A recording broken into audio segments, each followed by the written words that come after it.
గులాబీ అధినేత కేసీఆర్ గారాలపట్టి ఎమ్మెల్సీ కవిత లిక్కర్ కుంభకోణం కేసులో త్వరలో బెయిల్ మంజూరయ్యే అవకాశాలున్నాయని బీఆర్ఎస్ నేతలు చెబుతున్నారు.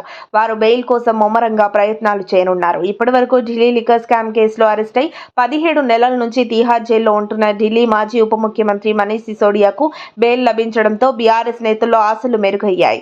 మనీష్ సిసోడియాకు షరతులతో కూడిన బెయిల్ లభించినప్పటికీ తమ నేత కల్వకుంట్ల కవితకు కూడా బెయిల్ వస్తుందన్న ఆశాభావం వ్యక్తం చేస్తున్నారు.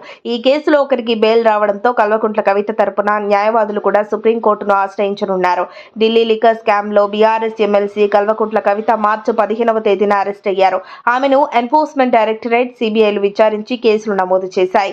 ఢిల్లీ లిక్కర్ స్కామ్ లో కవిత ప్రమేయం ఉందని సౌత్ లాబియింగ్ లో చర్చలు జరిపి ఆమ్ ఆద్మీ పార్టీ నేతలకు 100 కోట్ల రూపాయల నిధులు చేరవేశారని ఈడీ, సిబిఐలు ఆరోపిస్తున్నారు.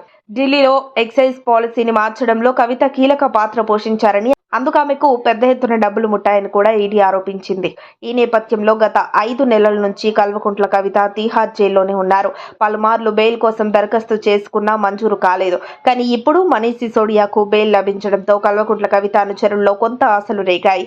ఇదే కేసులో తీహార్ జైల్లో ఉన్న ఢిల్లీ ముఖ్యమంత్రి అరవింద్ కేజ్రీవాల్ కు కూడా ఈడీ కేసులో బెయిల్ లభించింది. అయితే సిబిఐ కేసు విషయంలో మాత్రం బెయిల్ మంజూరు కాలేదు. దీంతో ఆయన తీహార్ జైల్లోనే ఉంటున్నారు. గత 5 నెలల నుంచి తీహార్ జైల్లో ఉన్న కవితకు బెయిల్ దరఖాస్తు చేయడానికి ఇప్పటికే కేటీఆర్, హరీష్ రావులు ఢిల్లీకి చేరుకున్నారు. న్యాయ నిపుణులతో చర్చలు జరుపుతున్నారు. కవితకు బెయిల్ వస్తుందన్న ఆశాభావంతో బీఆర్ఎస్ నేతలున్నారు. మరి సుప్రీంకోర్టులో కవితకు బెయిల్ లభిస్తుందా లేదా అన్నది ఆసక్తి రేపుతోంది.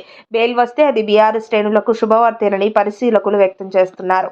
అప్డేట్స్ కోసం మా కాయ్ టీవీని సబ్స్క్రైబ్ చేసుకోండి. మా వీడియో కనుక మీకు నచ్చినట్లయితే లైక్ చేయండి, షేర్ చేయండి. మీ విలువైన అభిప్రాయాలను కామెంట్ బాక్స్లో తెలియజేయండి.